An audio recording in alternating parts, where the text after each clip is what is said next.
Our mission at the Breast Center of Northwest Arkansas is to find breast cancer when it's at a small size and more easily treatable.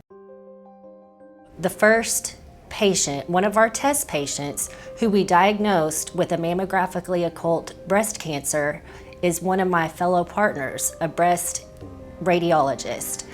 I had been on a vacation and was coming back into Fayetteville and was going to go into my office at noon for a meeting with the Sonosini folks and Dr. Tom Stavros. At the time when I went in, they said, we're looking for a volunteer to scan so that Dr. Stavros can watch the technologists and see if their technique's good. And so I said, well, I haven't been a volunteer. I'll do that, you know. And so we had our lunch meeting. I got on the table. It was totally about the technique. We don't look at the images while the study is being acquired.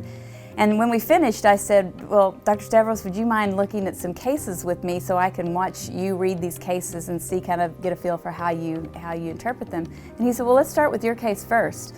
So we sat down at the viewing station and started to look through my images, and there are about 2,000 to 5,000 images to look through, and you look through them in a video, like a cine loop. So we start with the right breast and move to the left breast, and about halfway through my right breast, he said, there's something I'm not totally happy with here. He said, let's look at this, and you can rewind and look at it again. And I could see what he was talking about. There was a mass that was taller than wide, had some of those suspicious features that we look at.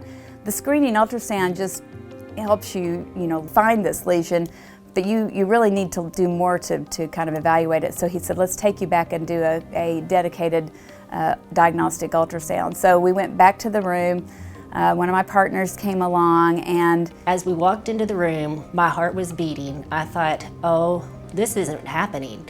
We laid her down on the table. Dr. Stavros put the probe right on the area, and my heart sunk. By the time we were finished, both Dr. Stavros and my partner, Dr. Johnson, and I were all concerned. I was kind of looking up over my shoulder at the screen. So I actually had a biopsy the same day.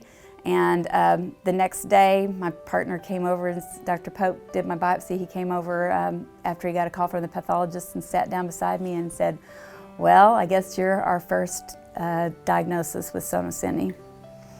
So it was pretty unbelievable, actually.